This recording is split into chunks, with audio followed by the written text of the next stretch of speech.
العالم تقدم كثيرا في خفض الفقر Ha habido muchos adelantos para aliviar la pobreza, pero hay que tomar más medidas antes del año 2030.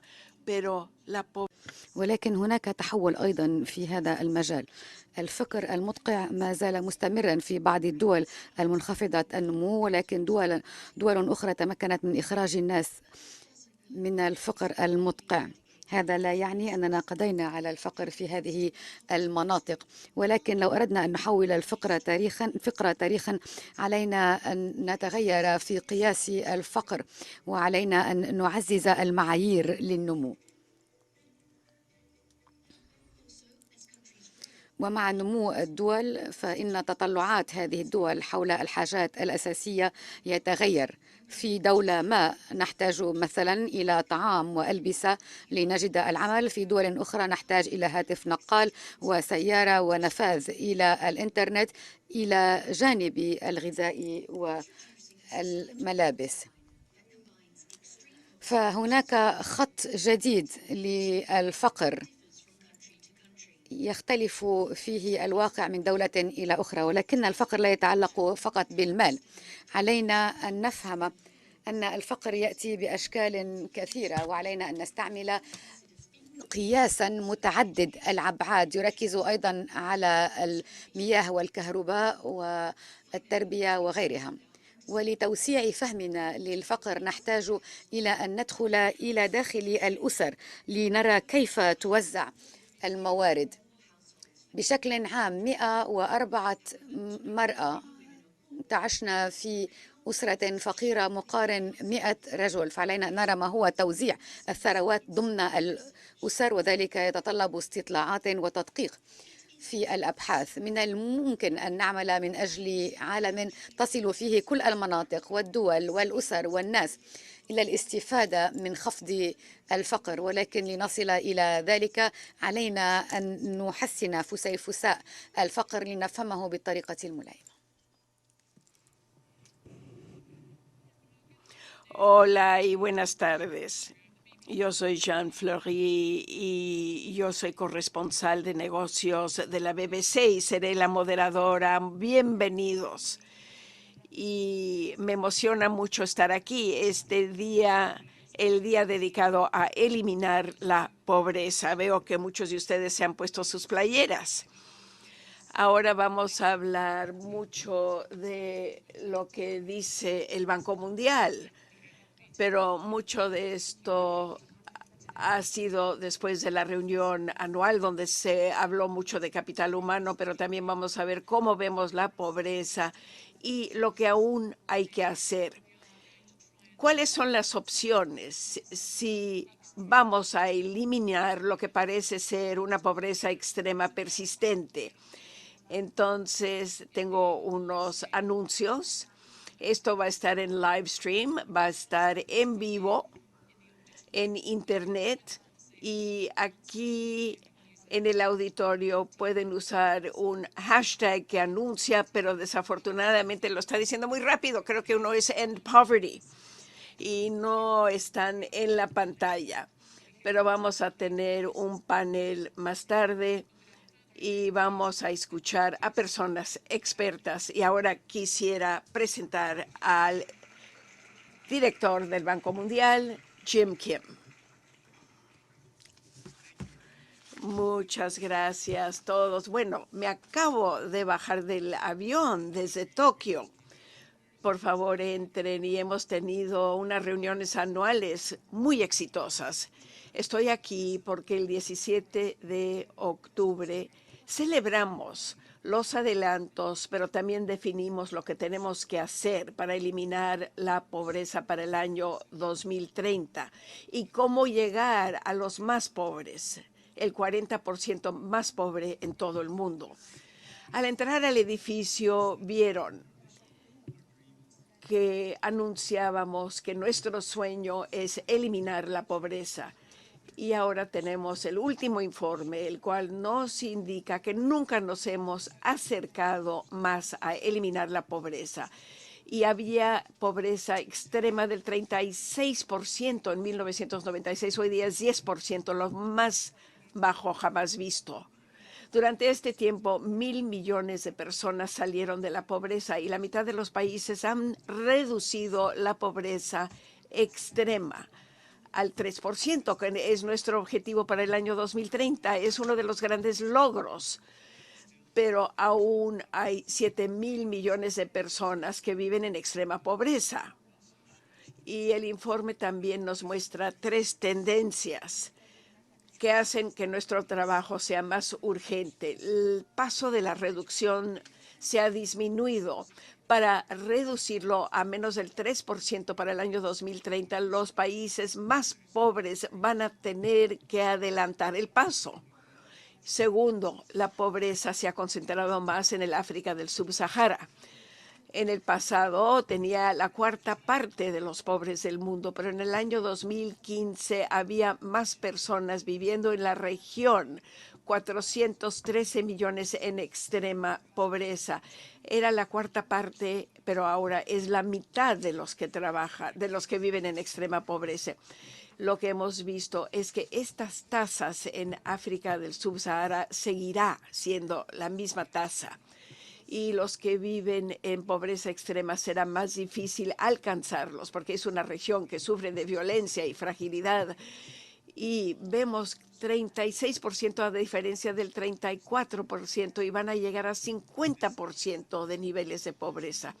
No podemos ser complacientes. Tenemos que aumentar esfuerzos para tener mayor crecimiento económico y que el 40% más pobre se beneficie más de este crecimiento económico. Una de las formas más eficaces de hacerlo es que los países inviertan en las personas, lo que denominamos capital humano. Esto representa conocimiento, hábitos y atributos sociales y la creatividad, lo cual ofrece un valor económico. En la reunión del año pasado nos enfocamos en nuevas tecnologías para que los países inviertan más y más eficazmente en su capital humano y lanzamos un índice de capital humano para poder defender estas inversiones. Se clasifican los países entre el 1 y el 157 y tenemos suficientes datos para poder clasificar a 157 países y cada país está entre 0 y 1. Se logra el 1 solo si un niño nacido hoy y cada niño que nazca hoy pueda llegar a una salud plena, sin limitación de crecimiento y sobrevivencia por lo menos hasta la edad de 60 y una educación completa de 14 años ya a la edad de 18 años. Capital Index draws a direct line between better health and education outcomes and future economic growth. For example, if a country has a score of 0.50, the future GDP per worker could I was told I wasn't here. So be education and full health. Over the course of 50 years, this works out to 1.4% of GDP growth additional every year. And the index also makes the El índice también relaciona la inversión y las personas muy claras. Hemos visto lo que pasa cuando todos los países mejoran su capital humano y llegan a el 25% más alto. Pero hay que ser realistas en cuanto al paso de las mejoras. La pobreza en 2050 podrá ser la mitad, pero no lo será si no tienen estas inversiones críticas y aceleran el adelanto en la reducción de la pobreza. Ahora les puedo decir que no estábamos seguros cuál iba a ser la respuesta en Bali cuando lanzamos el índice de capital humano. Pero vimos que cambió la conversación. Los ministros de finanzas, 28 países, habían adoptado el índice y otros también lo querían aceptar durante el curso de las reuniones. Uno de los ministros de un país africano grande en África indicó que es muy útil para nosotros porque ahora podemos pensar en invertir en las personas. Antes lo veíamos como un gasto, algo que teníamos que incluir en el presupuesto, pero ahora lo vemos como una inversión crítica para el crecimiento futuro. Y lo más importante, También los ministros de salud y educación van a ser los responsables para con los resultados. Les damos más financiamiento, pero nos tienen que dar los resultados. Este año, sin embargo, estamos viendo más dimensiones para definir la pobreza. Primero, $3.20 por día, que es el umbral en los países de ingresos medios y bajos. El 25% del mundo vive con menos de esta cifra. Y si vemos el ingreso de $5.50 por día, la mitad de la población del mundo vive con menos de $5.50 por día. Y para que vean lo que esto significa, hemos hecho unos estudios de caso de familias. Las familias con este ingreso de $5.50 gastan el 80% en comida. No están viviendo en lujo. Son personas que están en situación de riesgo de caer en la pobreza debido a mala suerte o desastres nacionales. Estos umbrales son importantes porque el concepto de la pobreza depende mucho de las circunstancias sociales. No se tienen vidas satisfactorias si no se tiene dignidad. Tenemos doble objetivo, pero estos nuevos umbrales amplían nuestro concepto de la pobreza para acelerar el progreso, para eliminar la pobreza. Este es el sueño de nuestro colega Joan Walliser, quien perdimos el año pasado. Joan, a él le dedicamos este informe. Él se dedicó a crear nuevas herramientas para poder nosotros continuar el trabajo de Jan, y nosotros queremos enfrentar la pobreza en todas sus formas. Y un héroe mío, Martin Luther King, se refirió a un sentido de urgencia, y el informe nos dice que no vamos a eliminar la pobreza si seguimos como en el pasado. Y muchísimas gracias por su apoyo, por sus alianzas. Me da mucho gusto ver a los jóvenes que están aquí. Y en especial quisiera decirles a los pobres que ustedes se tienen que encargar de esta agenda. No van a ser los adultos.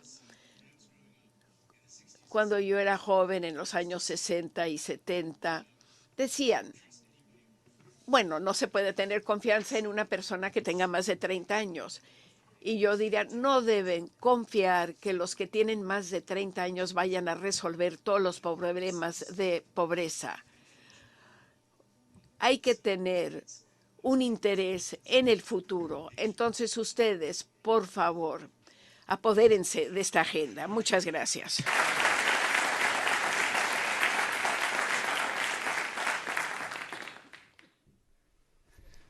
Dr. Kim, they're reminding. Doctor Kim, gracias por recordarnos que no es el momento de complacencia, que este índice de capital humano nos permite enlazar a la gente y a la pobreza. Pero durante las próximas horas vamos a ver el tema, y nuestro próximo invitado nos va a ofrecer un contexto un poco más amplio.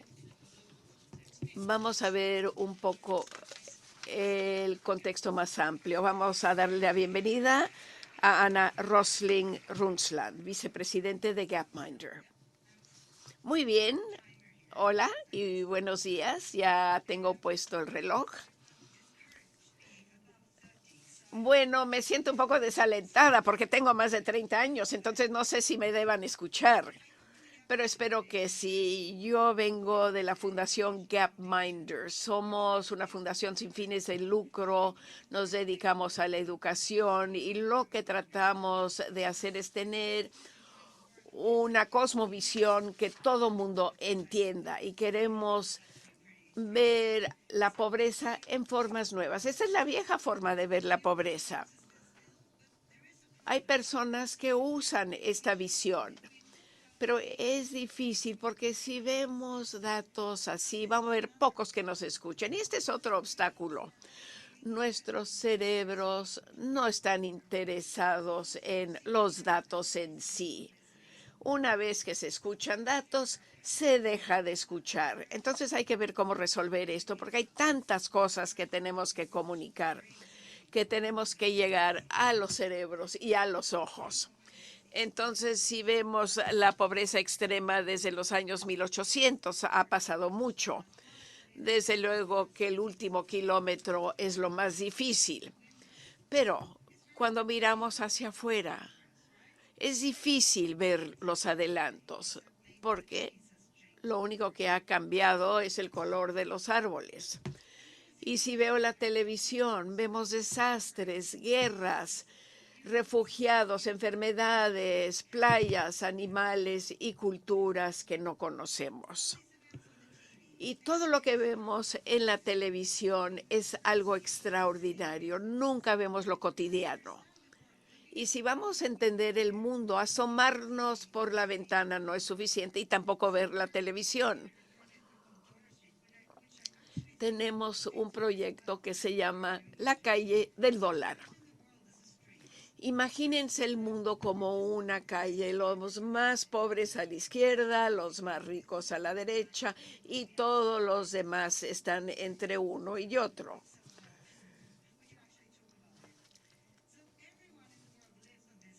Todo mundo vive en esta misma calle. Y en la calle vamos a ver a muchas personas y casas. Y hemos enviado a los fotógrafos para que vayan a los hogares en muchos países. Hemos ido a 52 países y más de 300 hogares. Y ahí llevamos a cabo una documentación de las funciones cotidianas, las camas, la cocina, los juguetes, para poder comparar las condiciones de vida en la vida cotidiana en todo el mundo para lograr una comparación. Aquí las imágenes. Los más ricos a la derecha, los más pobres a la izquierda y todos los que caen entre uno y otro. No hay una brecha entre pobre y rico, hay un cambio constante y paulatino. Pero existen muchas cosas parecidas. Aquí tenemos la calle y tenemos nuestro índice de ingresos y lo basamos en activos, en el PIB, y no es el mismo que tienen ustedes. Y les voy a mostrar, porque queremos dar la información. Aquí lo que representamos son ingresos por mes. Los más pobres a la izquierda, los más ricos a la derecha, de distintas partes del mundo. Y recuerden, estamos usando los datos, pero no siempre viendo los datos. Entonces, por ejemplo, camas. Y aquí vemos instantáneamente qué pasa con la cama a distintos niveles de ingreso. Y podemos hacer un filtro y podemos ver una parte de la calle. Por ejemplo, aquí las regiones de ingresos medios y vemos las camas y vamos con los más pobres y esto es lo que vemos.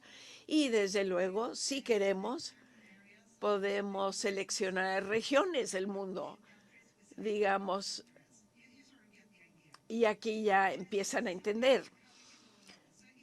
Y, por ejemplo, el retrete, el excusado.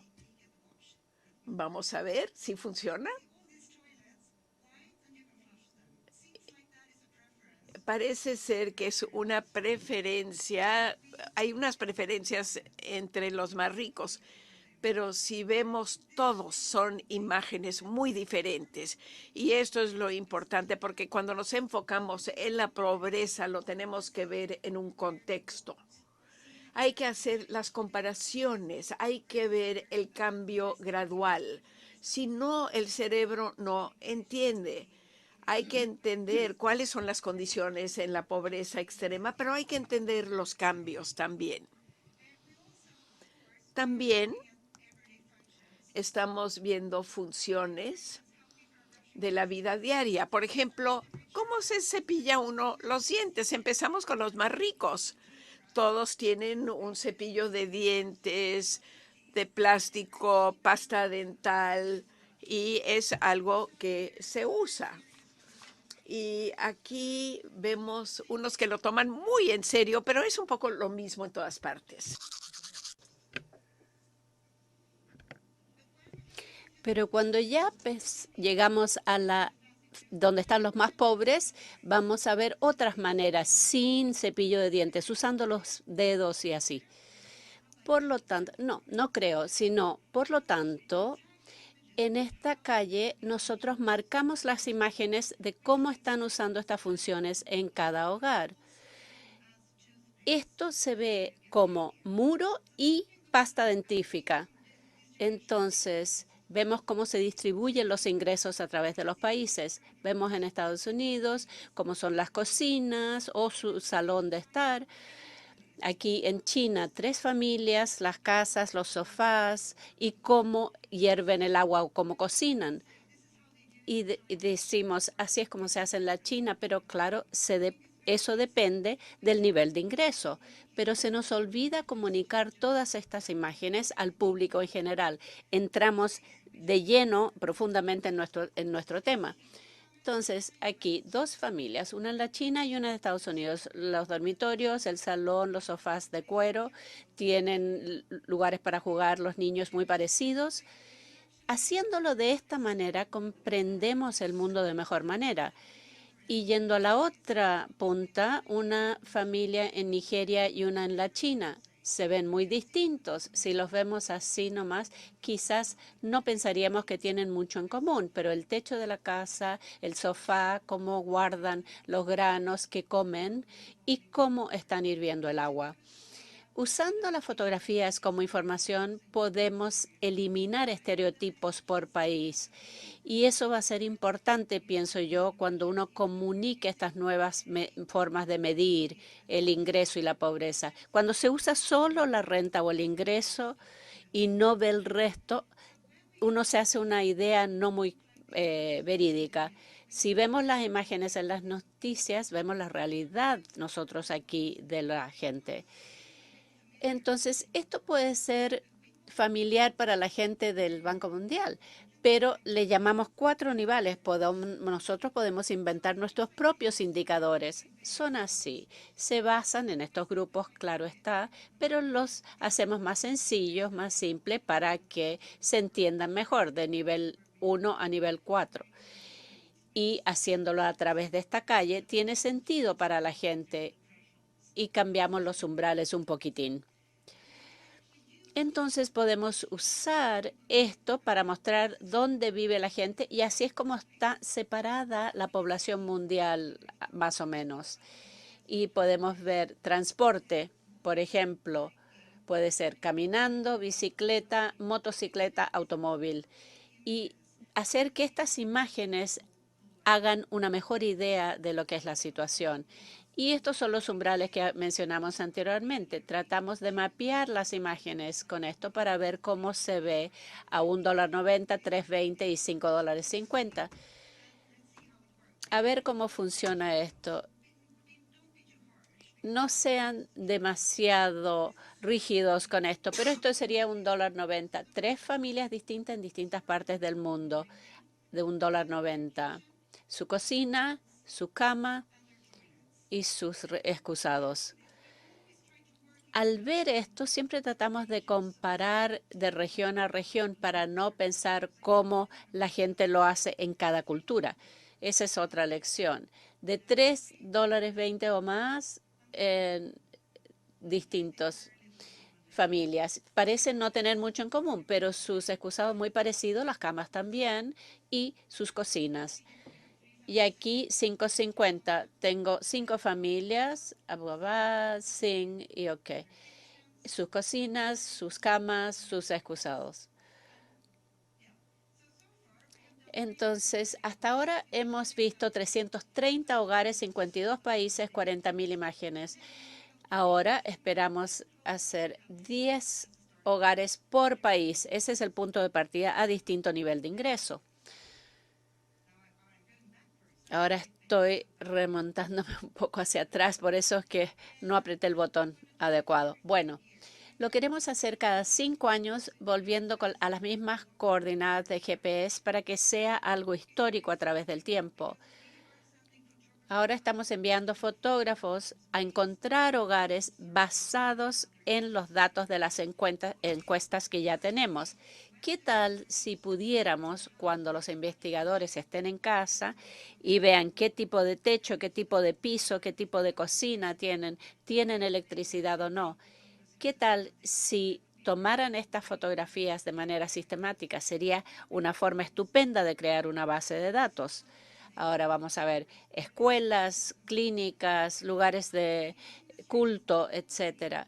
Porque lo de la calle es solo un concepto y lo podemos usar de distintas maneras para distintos rubros o categorías. Si quieren continuar la conversación y ayudar con esto, somos una empresa bastante chiquita. Mándenme un correo electrónico, por favor. Y muchísima suerte en lo que sea que hagan ustedes. Gracias por haberme escuchado.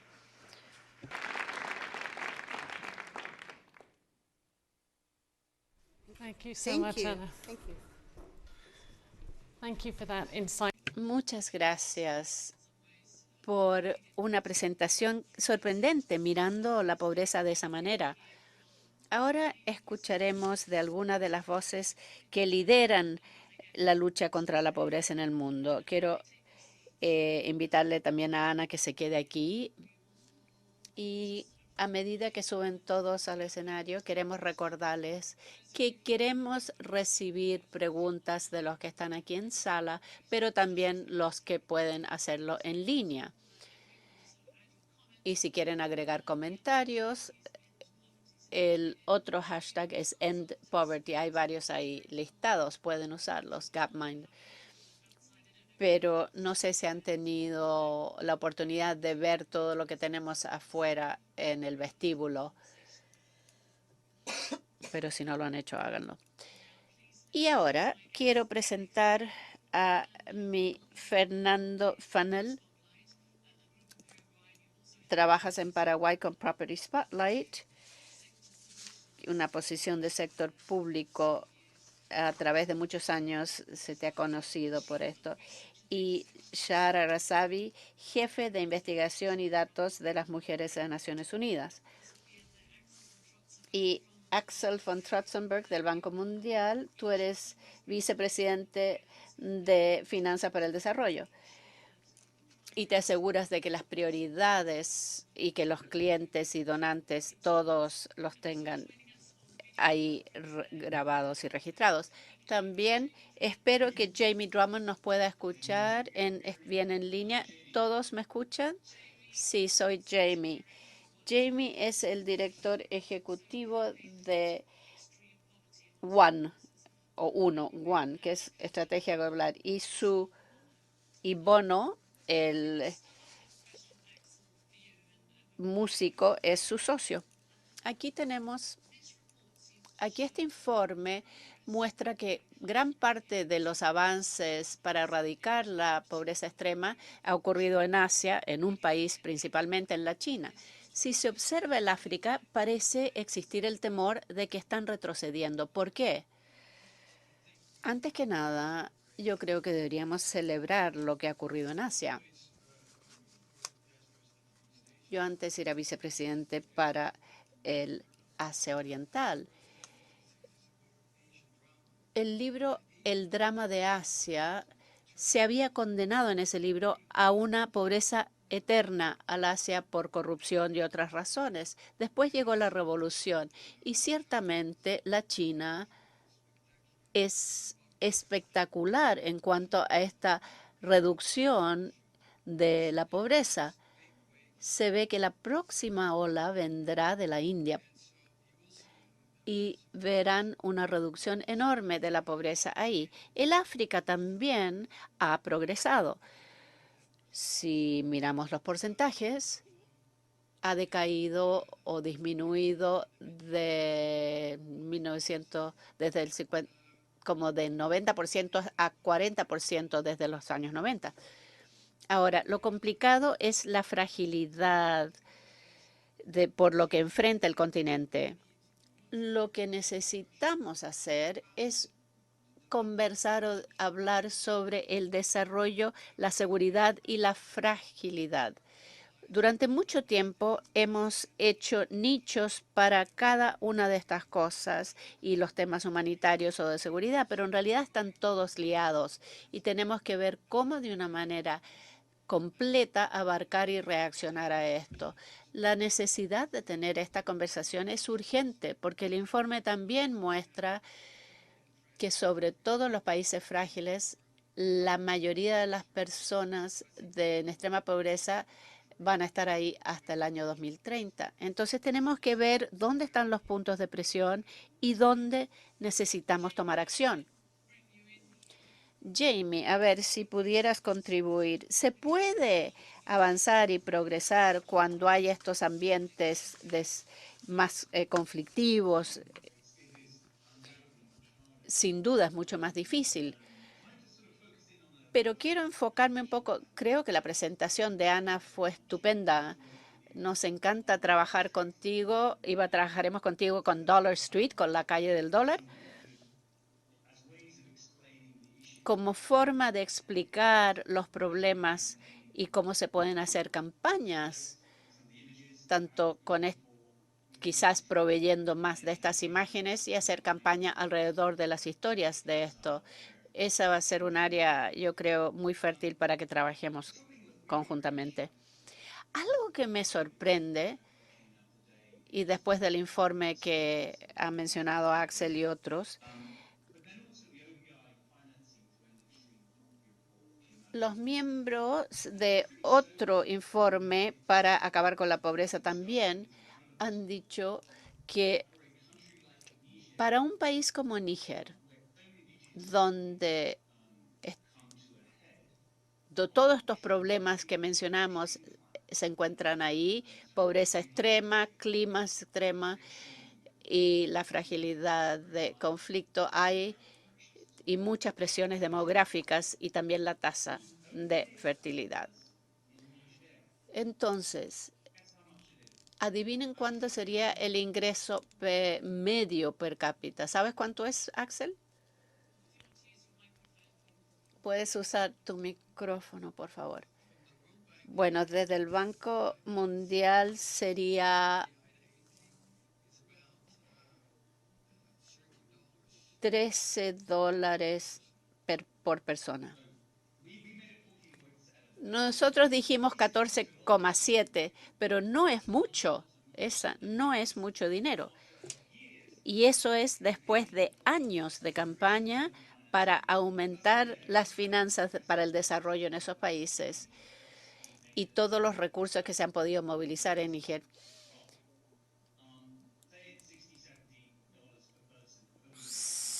67 dólares puede llegarse a los más ricos y esto es suponiendo de que se gaste bien el dinero, lo cual ya es una suposición. Deberíamos estar gastando 200, 300 dólares por persona por día. Y obtuvimos 60, 70 y no todo se gastó adecuadamente o como se debe. Entonces yo elegí Níger porque no es el país de mayor conflicto, es frágil, podría ir en un sentido o el otro, pero yo pienso cómo las mujeres que nacieron alrededor del año 2000 y que tienen 18 este año y van a tener 30 como en el 30, cómo ellas van a pasar estos próximos años nosotros a ver cómo financiamos la lucha de ellas en contra de la pobreza y unirnos a ellas. Esa debería ser la pregunta decisiva sobre vamos a tener algún impacto o no. Y en este momento no estamos yendo en esa dirección, no estamos proveyendo lo que se necesita y es un gran desafío y se hace cada vez más difícil a medida que ellos se convierten en los de Mali, los de Somalia, etcétera. Esa sensación de compartir esas mujeres que nacieron en el 2000, ¿cómo les financiamos su lucha contra la pobreza extrema? nos da un cliente claro y un enfoque claro. Bueno, quiero mencionar un punto sobre el cual tocó Jamie. Otra cosa yendo hacia el futuro es que las herramientas que tenemos disponibles, no solo la financiación, pero mirando a la pobreza hacia el futuro. Fernando, hemos hablado de África, donde tú has hablado también de la pobreza. ¿Cuál es la experiencia en tu país? ¿Es ya ese umbral más alto de $3.20 al día? Háblanos sobre cómo ves la pobreza y cuáles medidas se están tomando y cuál es la experiencia que has obtenido de esto. Antes que nada, a ver, primero debería decir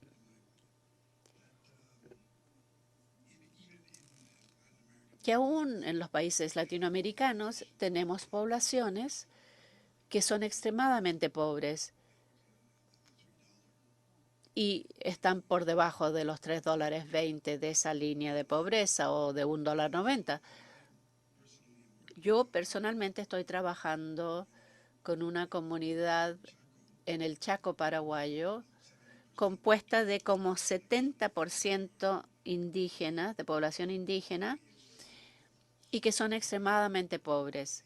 Sí tenemos el mismo problema de si la gente puede salir de la pobreza sin mucha financiación o no. Nosotros tenemos una organización, Fundación Paraguaya, cuya metodología de trabajo con los pobres se llama el semáforo o la luz roja de la pobreza, y el capital social y económico es lo que tomamos y hemos agregado un componente, y me alegro que el Banco Mundial también esté observando lo mismo, que es el capital social que se encuentra atrapado en estas comunidades, y al nivel individual y al nivel de familia sobre todo. Básicamente lo que nosotros hicimos fue diseñar una autoencuesta que cada familia se hace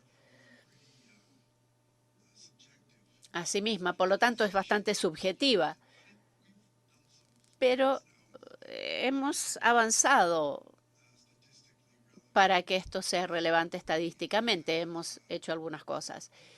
También hemos segregado la pobreza en 50 indicadores. Solo uno es el ingreso y el resto los que usted nos mostró anteriormente. Todas las demás condiciones que afectan a la pobreza, muchas son materiales y otras interiores como autoestima. Y trabajamos con asesores de familia, mentores se podría decir, que trabajan individualmente con cada familia, porque pensamos que de la única manera sostenible que se puede sacar a la gente de la pobreza es inclusión y darles poder a estas familias pobres. Entonces, estas familias puedan ser activas al observar su pobreza y tratar de buscar formas de salir de ella. Definitivamente se requiere invertir mucho más en estas comunidades pobres. No estamos en contra de eso, pero queremos asegurarnos que la ayuda y la caridad no sea una trampa para estas personas para quedarse en la pobreza, sino más bien como un trampolín para que de ahí puedan sacar su capital social y asegurarse que esas familias obtengan más poder y puedan trabajar con instituciones para mejorar sus vidas. ¿Piensa usted entonces que en el pasado los métodos anteriores de medir la pobreza eran demasiado estrechos? Claro que sí. Yo creo que el Banco Mundial me parece estupendo que estén ahora usando esta forma multidimensional de observar y estudiar la pobreza. Nosotros hace 10 años atrás, trabajando con microcréditos y microfinanzas, definitivamente vimos que nuestros clientes ya no eran pobres, de ingreso o renta, pero no era una situación sostenible para ellos porque apenas se enfermaba un miembro de la familia, todo el dinero que tenían, porque no tenían ningún tipo de seguro médico, entonces se volvían a caer en pobreza. Todo lo que una familia necesita para mantenerse fuera de la pobreza, y llegamos a notar estos 50 factores. También tiene que ver el gobierno, pero todo esto depende de cómo los incidentes por los cuales pasan estas personas y qué importancia, qué incidencia tienen estas familias sobre el gobierno, qué tanto pueden aportar. Y este es uno de los indicadores que tenemos, cómo afecta su autoestima. Y también vemos otros indicadores, por ejemplo, el baño, la cocina. Y hemos visto que cuando hay pobreza extrema, es muy difícil, por ejemplo, tener un crédito para establecer un negocio, pero hay que ver también lo positivo. Hay que ver cuando existe una cultura indígena fuerte. Esta es una luz verde y esto apalanca varias soluciones, y así llegamos a la cuestión del ingreso. El ingreso no es siempre lo más importante, pero hay otros elementos que tienen igual importancia. La dignidad es lo primero y no queremos políticas que sean de arriba hacia abajo. Queremos estar seguros que también tengamos políticas que vienen desde abajo y que vengan de las familias. Y también nos da mucho gusto ver hoy día que el Banco Mundial va a trabajar con lo que es la familia, cómo se distribuye el ingreso, porque este ha sido un problema al trabajar con la familia. Pero tenemos que enfocarnos en la familia, pero tenemos que ver que no sufra la unidad familiar. Y, por ejemplo, otro indicador es la violencia doméstica. Y hemos trabajado con las familias con esto y pueden pasar de rojo a verde. También quisiera hablar de la familia, el hogar. Ahora vamos a ver un poco más los indicadores. ¿Cómo es que los datos sobre la familia nos pueden dar una imagen para mejorar el problema de la pobreza? Creo que Fernando ya nos ayudó, pero tuvimos la suerte de recibir el informe hace unos días y quisiera yo felicitar al equipo porque es un informe con mucha riqueza. Vemos cómo el Banco Mundial está analizando la cuestión de la pobreza absoluta, pero también me quiero referir a lo que dijo Tony Atkinson cuando se refirió a las medidas. Pero también hay que ver la pobreza relativa. Hay que ver otras dimensiones de las faltas. Y eso lo vimos mucho en la presentación de Ana. Entonces quisiera yo felicitar al equipo porque es un informe que traspasa nuevas fronteras y me da mucho gusto ver lo que ha sucedido. Pero en cuanto a la pregunta, el capítulo sobre el hogar fue muy interesante. Y hay que ver cuestiones de violencia entre parejas. Más y más tenemos encuestas sobre la violencia en contra de la mujer en el hogar. Y la dimensión de seguridad es importante, porque la seguridad personal es muy importante también dentro del hogar. Pero al ver otras dimensiones,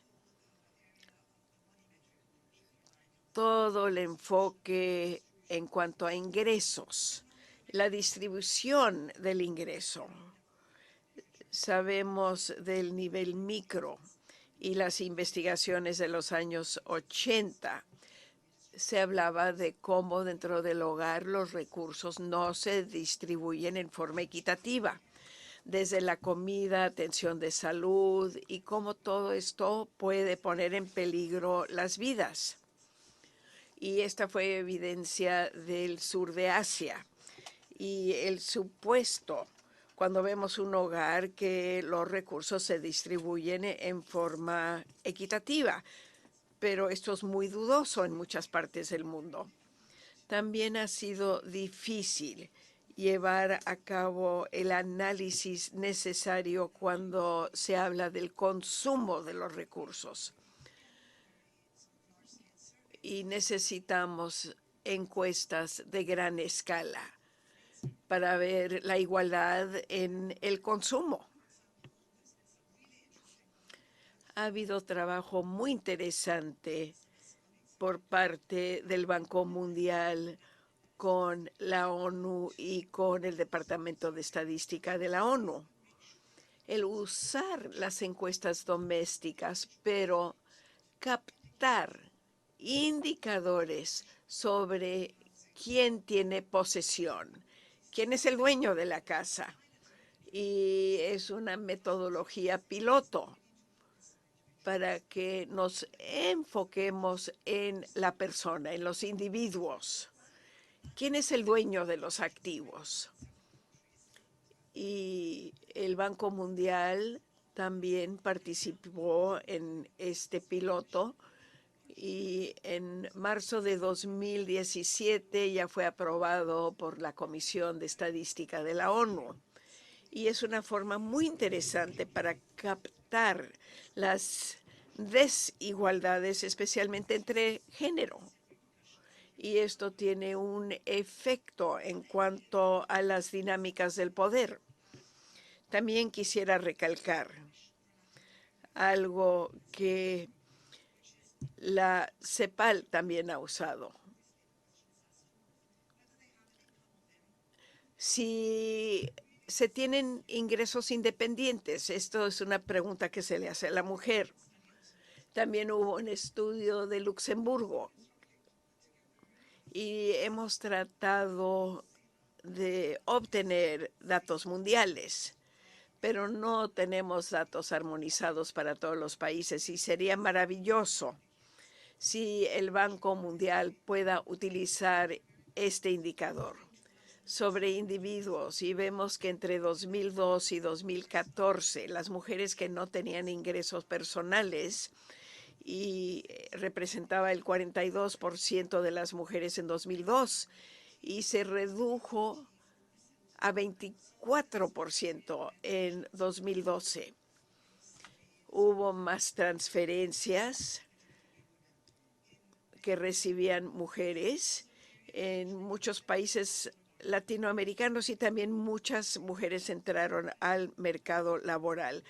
Tenían ingresos a través de la protección social y a través del mercado laboral.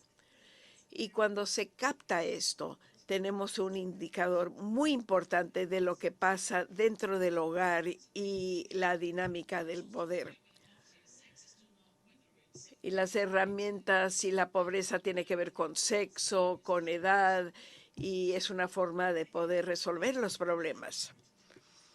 Otro importante indicador mundialmente, cuando encontramos grandes diferencias, tiene que ver con el uso del tiempo y tenemos encuestas sobre el uso del tiempo. Pero es un recurso importante el tiempo y existe el concepto de la pobreza en cuanto a tiempo. Por ejemplo, las personas que no tengan agua potable son las mujeres y las niñas que traen el agua al hogar y así tienen menos tiempo para hacer la tarea, ir a la escuela, trabajar, descansar, dormir. Ahora, Ana, aquí tengo una pregunta de Data Science. ¿Cómo afecta la privacidad tener estas imágenes que se han presentado? ¿Y qué tienen que ver también estas imágenes con el control del gobierno? Porque están recolectando muchas imágenes. Desde luego que es un tema muy importante, la privacidad. Y puede haber impactos enormes. Entonces tenemos que definir qué tanto estamos divulgando. Y con las familias que hemos trabajado, los permisos, todo es voluntario. Y desde luego que nos tenemos que alejar de ponerlos en una posición de peligro. Entonces indicamos el país, pero nunca la ciudad. Y tenemos los nombres actuales, pero no decimos de dónde es la familia. Y es una forma de proteger un poco la privacidad de las personas. También ahora tenemos tantos lugares compartidos en nuestra sociedad y tenemos que encontrar cómo vamos a resolver los problemas de privacidad, porque es muy importante, especialmente tener una idea de lo que es la vida para muchas personas. Si tenemos una familia que participa, una familia dispuesta a mostrar su hogar, no es el momento de hablar de, digamos, la violencia doméstica. Eso es importante. Entonces, en Dollar Street, no queremos ser el centro de información sobre todos. Sí, voy a entrar. En nuestra autoencuesta, todo se hace con la tecnología. Utilizamos una tableta, tenemos el rojo, el amarillo y el verde del semáforo. Y la persona que sabe más de la familia por lo general es la mujer. Sabe si los hijos han sido vacunados, en qué año están en la escuela. Entonces trabajamos con las mujeres como jefes del hogar. Y muchas veces entramos en detalle sobre la fuente de los ingresos. Y todo esto se hace en una tableta. Y el asesor familiar recibe la información en línea o no en línea y luego se carga la información y es información confidencial. La única persona que tendrá acceso a la información es la familia y se les deja una copia impresa de los verdes y amarillos, porque hay familias que no se consideran pobres y quizá tengan unas luces amarillas y unas rojas. Entonces uno se da cuenta que no es una situación paternalista. No estamos viendo a los pobres como algo menos. Todos tenemos algo que tenemos que corregir en nuestras vidas. Y esta es una parte importante de nuestra metodología. No queremos ser vistos como que les vamos a dar algo. Es más bien una orientación. Es información que puede tener georreferencia y puede ser agregada para los gobiernos o socios o algún otro programa. Entonces, esto lo podemos ofrecer como información global. Entonces, podemos limitar la información las cosas más materiales, menos personales. Hay muchas formas de salvaguardar la información y mantener la privacidad. Tenemos a 1,000 familias que participan, una comunidad, 70% son indígenas, 30% no indígenas, familias del Chaco, y participan estas familias porque piensan que ellos mismos pueden mejorar sus condiciones de vida si participan en el programa. Tenemos alianzas con el gobierno local y con algunas empresas. Estamos trabajando en esta forma en 26 países.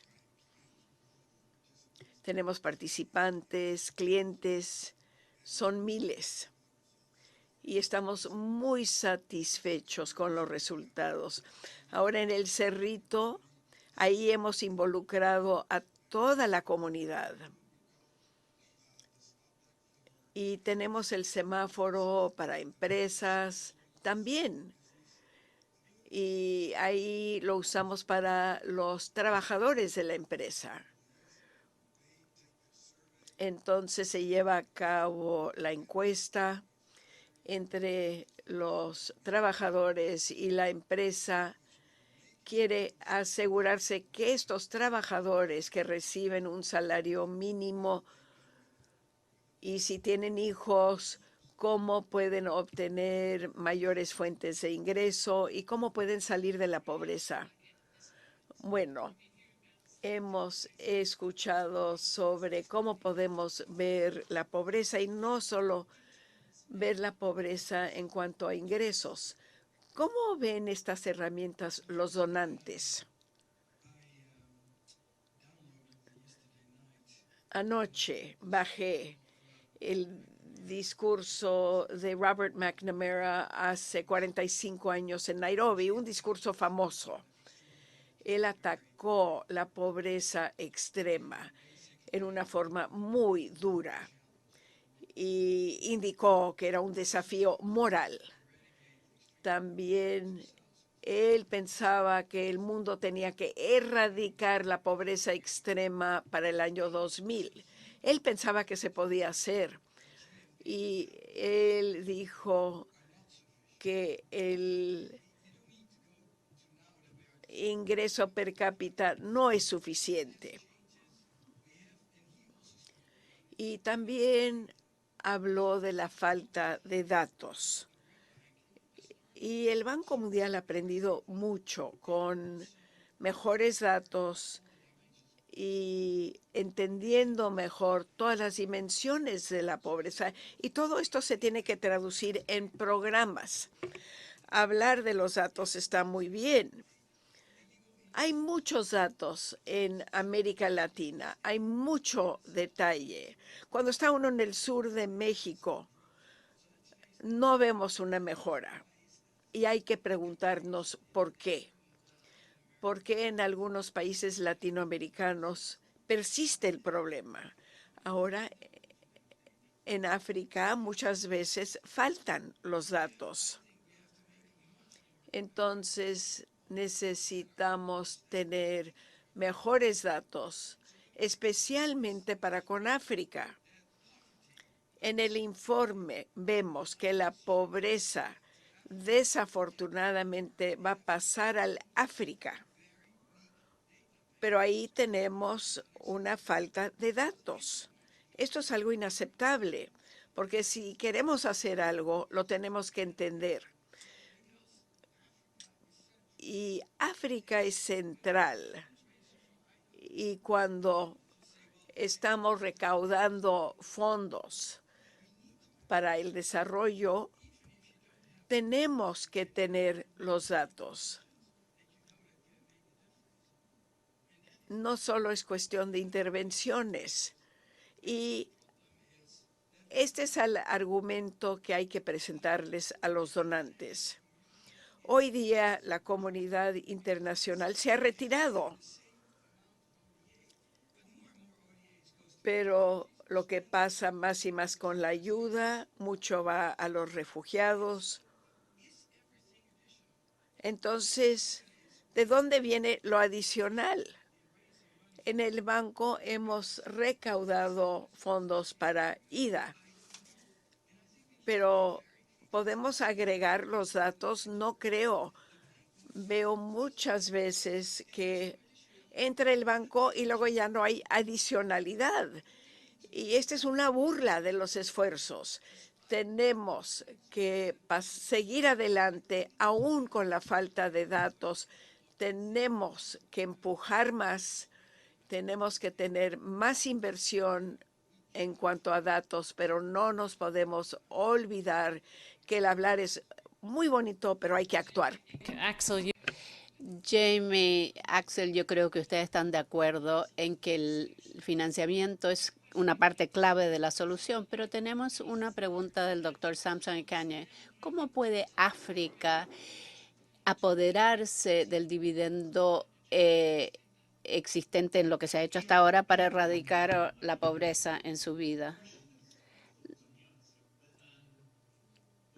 Claro que sí. Estamos trabajando nosotros en lo que llamamos educación, empoderación, empleo, y el Banco Mundial ha hecho un gran informe sobre el capital humano y qué es lo que cómo se está invirtiendo en eso.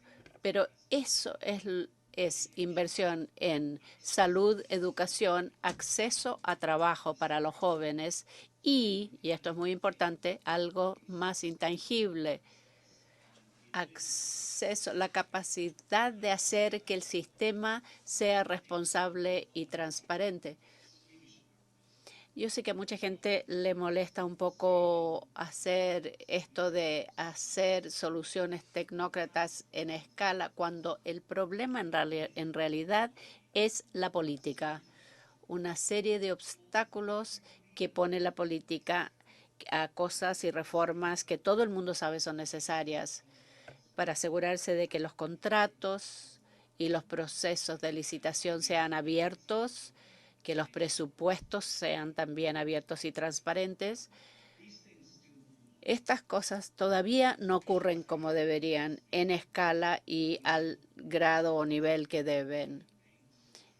Las campañas políticas para mejorar la calidad de los socios para el desarrollo. En los próximos años sí tenemos una serie de oportunidades. En cuanto al África, lo que es interesante, nosotros hemos llevado a cabo unas reuniones muy importantes con africanos y con jefes de Estado de Europa.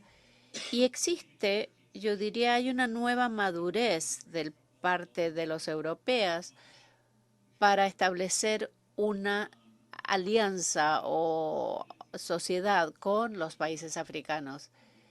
Y porque, por un lado, Europa se está envejeciendo y hay una mayor cantidad de jóvenes en África.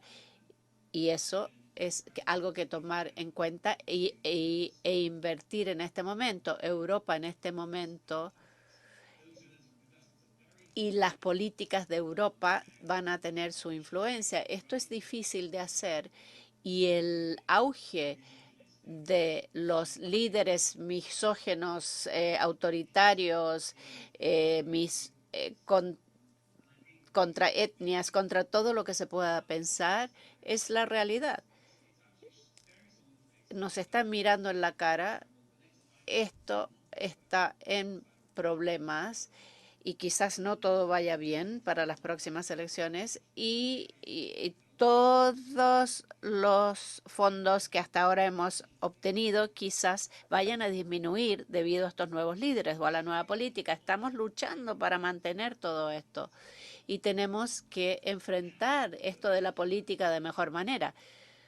A ver, ¿cómo diseñar algo para poder lograrlo?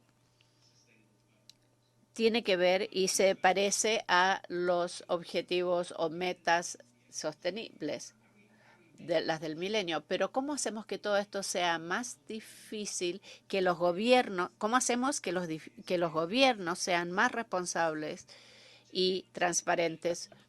Bueno, le quiero dar una oportunidad a Axel a responder a algo de lo que has dicho. Bueno, yo diría que esta economía política, tiene razón Jamie, pero cuando habló de la próxima ronda de estos donantes no sea tan bueno, yo hice 2 de estas. La del 10 obtuvimos 50%. Lo que hay que hacer es luchar por algo y hacer que el debate sea políticamente relevante y que sea innovador. Si uno hace estas cosas, nos va a ir bien. Si no, perdemos. Eso significa que la comunidad internacional está interesada en ayudar, pero no quieren desperdiciar dinero y no quieren invertir en innovación si están trabajando en un vacío político. Y yo creo que el banco ha demostrado esto. Vamos a seguir luchando. Lo que yo he visto es que a través del tiempo hay solidaridad entre los donantes. Quizás no le guste uno al otro, pero sí sobre la pobreza hay solidaridad. Yo he visto bastante cooperación, hay que sacar ventaja de esta, hay que encontrar coaliciones. Y últimamente el banco con IDA y con mayor capital ha mostrado que se puede ser astuto con el problema de la política y hay que seguir luchando. Bueno, el doctor Kim al comienzo habló de que no se puede depender de las instituciones existentes, que hay que ir y buscar y luchar por otras cosas. Tenemos una pregunta. ¿Cómo se está incluyendo a los jóvenes en el proceso de metodología para que las herramientas estas se dirijan a sus estilos de vida y se pueda erradicar la pobreza tomando en cuenta todos estos mecanismos para los jóvenes? Yo creo que los jóvenes hay que escuchar todas las perspectivas que tienen ellos sobre los problemas y que ha creado nuestra generación y que el mundo no se ve tan bien como se pudiera ver. Yo creo que en el informe de IPCC sobre el cambio climático tenemos una bomba ahí que está por explotar. Hay ciertos espacios que están cerrando más bien el espacio para el debate democrático y los jóvenes son los que no están siendo escuchados, son los que defienden los derechos humanos y están poniendo sus vidas en juego en muchos países para hablar de lo que está ocurriendo.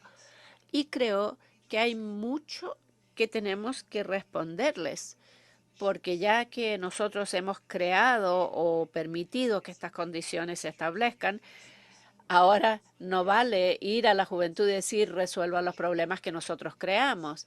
Tiene que haber diálogos y debates. Muchos de ellos se han organizado, son parte de movimientos sociales y están buscando soluciones para ver cómo dirigirse a estos problemas de inequidad, de múltiples inequidades intersectadas también, el llamado a crear más trabajos, de tener verdaderos trabajos, y hay que refrescar nuestras instituciones de gobernanza para que estas voces sean escuchadas y usar la creatividad de los jóvenes y dirigirnos a los déficits democráticos que estamos viendo que van en aumento en muchos países.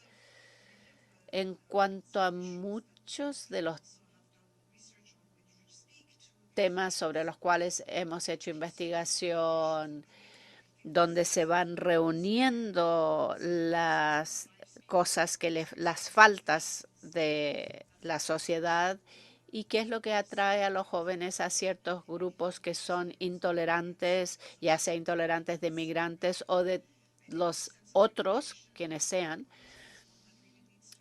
Y esta inequidad hay que reconocerla y atacarla de una manera real. Mucho tiene que ver la pobreza ahí. Esto lo podemos captar por los datos sobre la pobreza, pero el banco está mirando las distintas faltas y escasez de otras cosas que tienen las poblaciones. Cuando uno está en hogares o en comunidades donde no hay trabajo, no hay sistemas sanitarios, no hay buena educación, no hay buen cuidado de la salud. Ese tipo de temas crean una sensación de estar privados de algo, de estar privados de algo, de no tener lo que tiene el resto del mundo. Y esto es algo que están experimentando muchas sociedades. Necesitamos una renovación democrática y esas organizaciones que se dirigen a eso van a tener que debatir todo esto. No sé si le respondí a la pregunta, pero son cosas por las cuales yo siento pasión. Yo creo que sí tenemos un problema con políticas y la política involucrada en todo, pero la solución se está acercando más a los pobres. O la solución es acercarse más a los pobres. Cuando hagamos eso y los pobres se empoderen más y se sientan más motivados, van a poder interactuar con sus representantes de mejor manera. Yo no tenía exactamente idea de lo que estaba ocurriendo en un hogar pobre cuando yo era parte de gobierno y cómo se puede entablar una relación con esta población. Y hay que darse cuenta que nuestros mejores aliados en esta lucha son los pobres mismos. Ellos son la parte más interesada y tenemos que poder llegar a ese nivel, a nivel de familia y a nivel individual, para diseñar políticas, para dirigirnos a esas necesidades específicas de ellos y no decidir sobre cosas que vamos a imponer a nivel de comunidad, que a veces, bueno, a veces damos en el blanco, pero muchas veces no lo hacemos. Y la verdad es que ahora estamos todos hablando de lo mismo, de lo complejo y multidimensional que es la pobreza. Los únicos que tienen una idea granular, detallada y conocimiento de lo que es la pobreza son los pobres mismos. Ninguna familia pobre es igual a otra. En nuestra comunidad, en esta iniciativa que ya mencioné, hemos descubierto que siempre hay una familia que se desvía y que es positiva, o sea, se desvía del indicador, que saben cómo deshacerse de la basura, cómo mantener la limpieza. Esa familia es capital para el resto de la comunidad y es muy fácil que esa experiencia, por ejemplo, ilumine al resto de ese grupo. Y con esto, lo mismo igual con las vacunas, con las escuelas o el asistir a la escuela. Lo que quiero decir es que tenemos que asegurar que con esta nueva forma de mirar y estudiar la pobreza y con mayor estadísticas y mayor información sobre la pobreza, también tengamos mejores formas de hacer que toda esta información nos sirva para tomar acción, no solo de parte de los gobiernos, de las ONGs, pero desde la misma comunidad que haya acción. Y esto sí se puede lograr. Lo hemos hecho y hemos tenido algo de éxito. Eventualmente, porque yo pienso que se hace más y más difícil a veces sacar a los que van quedando en la pobreza. Sí, los más fáciles de erradicar de la pobreza ya se ha hecho. Bueno, vi, Ana, que estabas sintiendo cuando hablaba Fernando. Sí, me acabo de dar cuenta y es importante. Hicimos un estudio donde veíamos cuáles hechos y qué información tiene la gente sobre lo que ocurre en el mundo. Y le preguntamos al público en general, si ustedes piensan en la pobreza extrema en los últimos 20 años, piensan que se ha duplicado, ha quedado igual o se ha reducido. Solo 5% contestaron correctamente, porque la gente pensaba que la pobreza se había duplicado en los últimos 20 años. Aun cuando tenemos los datos, si tenemos un público que está percibiendo que el mundo es lo opuesto a lo que es la realidad, entonces tendremos un problema. Creo que hay que recordar eso. Yo sugeriría que continuemos viendo a ver qué sabe la gente sobre el mundo que le rodea, porque nosotros les damos los hechos, pero no hemos revisado o constatado qué tanto aprendieron o cuánto vieron de esto.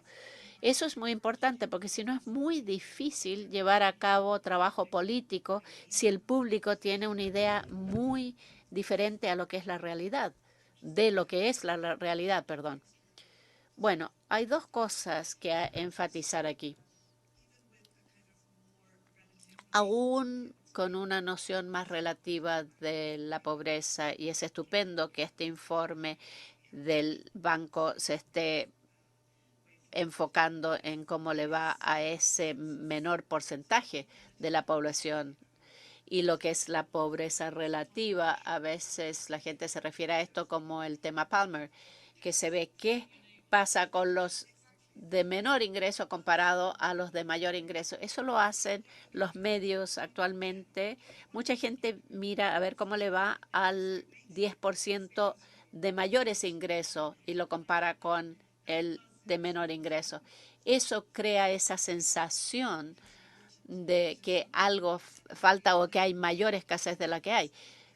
Sobre todo en un mundo donde hay tanta comunicación, la gente está sentada en Mumbai o en Yakarta y saben lo que está ocurriendo en Manhattan.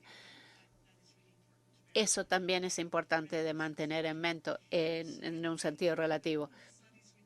Pero otra cosa que hicimos en uno de los estudios se llama convertir promesas en acción.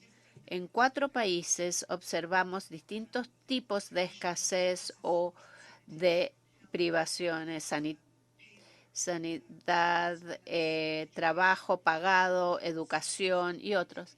Y lo que se ve es que hay ciertos grupos de mujeres donde se agrupan todas estas cosas y les faltan todas y hay una pobreza multidimensional. En los 4 países que estudiamos, en Colombia eran las mujeres indígenas y de los grupos sociales afrocolombianos las que tenían más privaciones o escasez de recursos que las demás. Eran en Estados Unidos la comunidad hispana y también los grupos indígenas, las mujeres de los indígenas de Alaska, que tenían una agrupación de distintas cosas que les faltaban. Entonces es muy importante para nosotros primero mirar la dimensión de género y cómo esto se sobrelapa con otras cosas de la inequidad, porque esto no es aleatorio, esto le ocurre a los grupos que han sido históricamente excluidos y hay que luchar en contra de estas inequidades estructurales que se han ido creando a través del tiempo.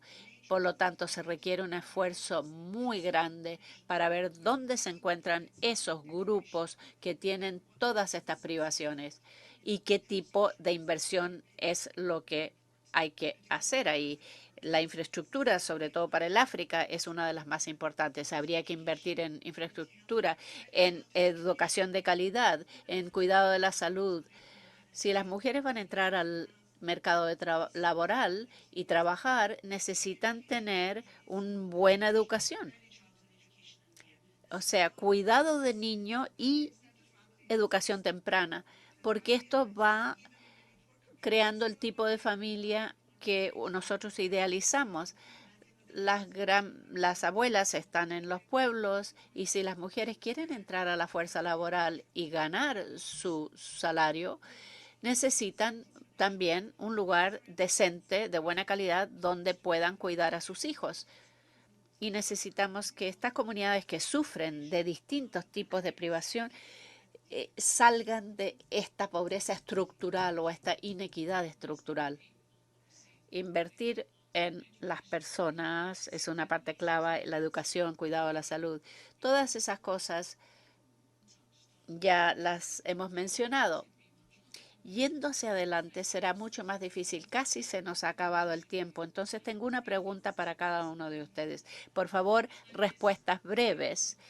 Dado los desafíos y qué tanto persiste, ¿qué tanta confianza tienen ustedes que este sueño de erradicar la pobreza para el 2030 será posible? A ver, empezando contigo, Fernando, brevemente. Definitely. Bueno, debe ser nuestro objetivo, porque es la única forma que vamos a llegar. Si lo tenemos como objetivo, tenemos que hacer lo necesario. Va a ser difícil. Lo vemos y vemos los casos más graves. Pero creo que lo que hay que hacer debe combinar lo que estamos haciendo. Invertir en las personas, tener programas que ayuden.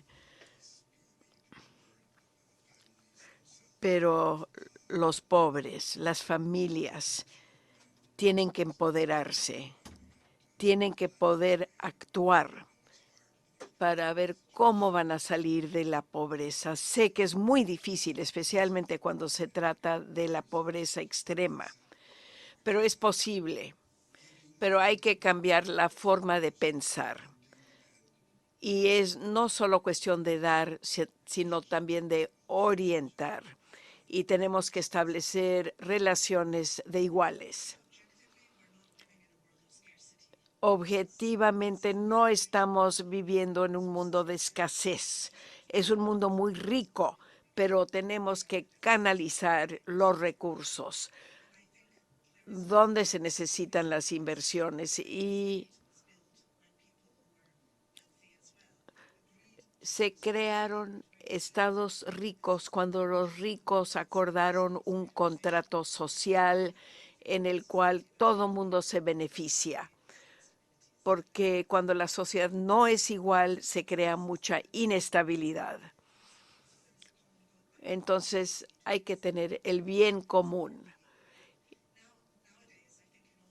Y creo que hoy día estamos viviendo en un mundo en donde hay faltas, descontento, y cuando existe en una parte del mundo se extiende a otra parte del mundo. Entonces, tiene que haber una voluntad política. Tenemos que tomar la riqueza que tenemos para evitar las explosiones que no queremos ver. Voy a ser breve. Va a ser muy difícil porque lo último siempre es lo más difícil. Pero creo que se puede lograr y es lo más importante que podemos hacer, porque si no resolvemos eso, va a haber muchos otros problemas que se van a difundir. Hay que hacer más, pero creo que sí se puede. Sí, podemos bajar la pobreza extrema a 3 o 4%, medio por ciento los próximos 10, 12 años, y necesitamos una campaña como la que hicimos con deuda. Y creo que al llegar a la fecha nos tenemos que movilizar. Ahora, lo que se hizo con deuda, hubo una campaña mundial. Se unificaron los gobiernos, se unieron. Tenemos una energía renovada.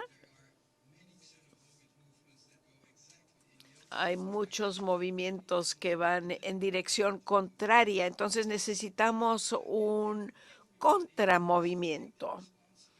Y todo el mundo se tiene que responsabilizar, incluyendo al Banco Mundial. No podemos actuar solos, solo lo podemos lograr todos juntos y a fin de cuentas lo tenemos que hacer juntos con una verdadera voluntad. Jamie, la última palabra. Si podemos, porque se puede tener una campaña sobre inclusión mundial, un contrato. Hay que aumentar el financiamiento que se le da a los que están en extrema pobreza para que lleguen a tener un ingreso de $150 al año. Y hay que enfocarnos en las mujeres jóvenes. Y tenemos una campaña sobre el sexismo de la pobreza. Y tenemos que empoderar especialmente a las mujeres jóvenes. Y si nos enfocamos en estas mujeres, entonces vamos a poder cambiar las cifras. Pero esta es una respuesta ante la situación política. No es un elemento tecnocrático, pero se trata de tener más apoyo multilateral. Hay que tener un centro radical de internacionalismo y tenemos que compartir, pero tenemos que entregar. Y ¿va a ser una entrega o va a ser una década de desastre entre 2020 y 2030? Los informes nos señalan que tenemos que dramatizar la situación. Es importante. Gracias, Jamie. Nos damos cuenta que es una situación de urgencia. Y queremos dar las gracias a nuestros invitados. Jamie Drummond from Jamie, Anna Rosalind, de Gapminder, Sara, también de ONU Mujeres y Fernando, muchas gracias. Muchas gracias a todos.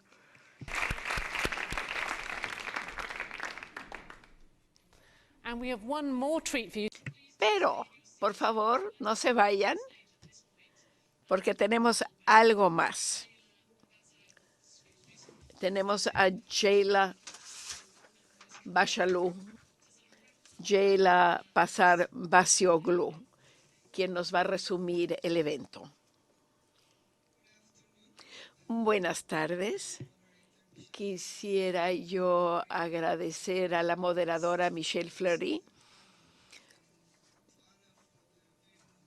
y también han sido unas presentaciones muy conmovedoras. También quisiera reconocer al equipo y el informe sobre la prosperidad compartida. Y si podríamos ver a los miembros del equipo, están en el público.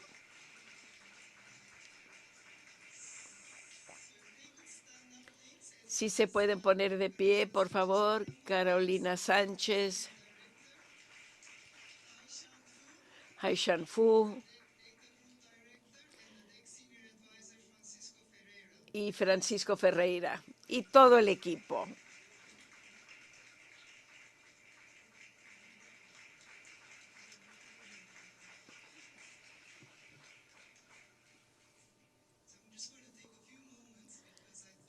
Bueno, voy a tomar unos minutos porque yo aprendí mucho del informe. Y el informe indica nuestro progreso, pero como dijeron los panelistas, hay mucho que hacer. Tenemos que fortalecer nuestros esfuerzos, especialmente en el África del Sub-Sahara y en los lugares donde se ve más la pobreza extrema.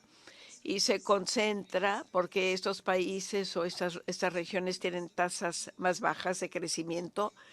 Y dos, los problemas debidos al conflicto y las instituciones débiles. Y tercero, porque no han podido canalizar el crecimiento hacia la reducción de la pobreza. Entonces, las 2/3 partes de los países de pobreza extrema reciben ayuda del IDA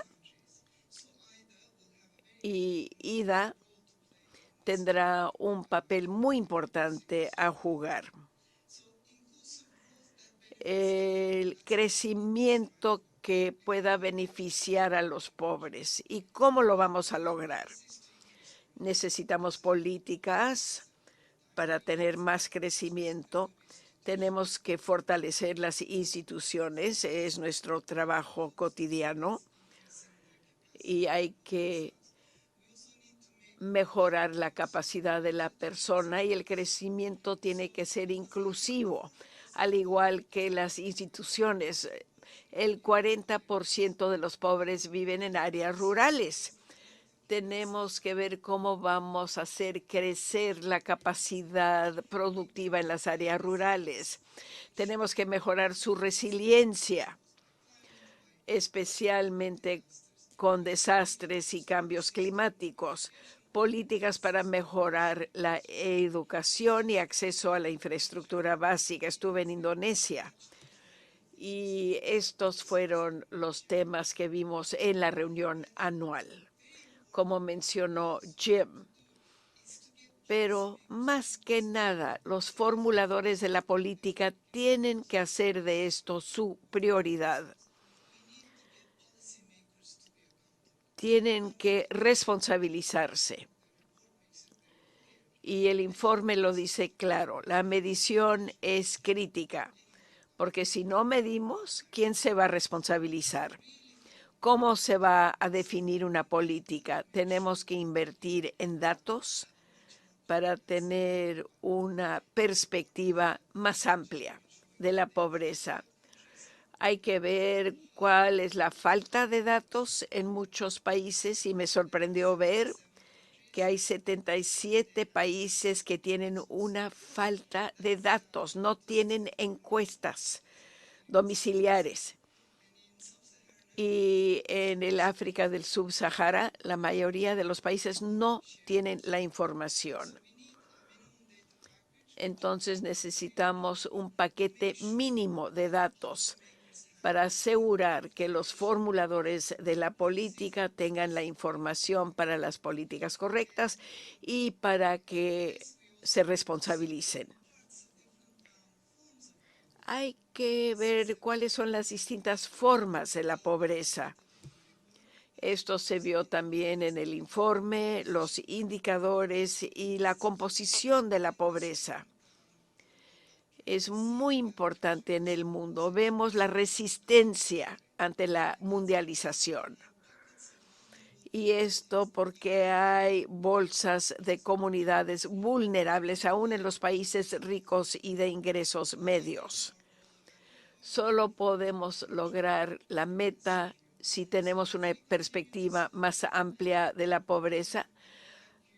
Vamos a seguir festejando esta fecha y los invito a pasar al atrio.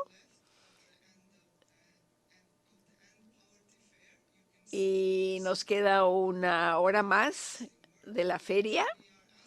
Van a poder ver el trabajo tan interesante.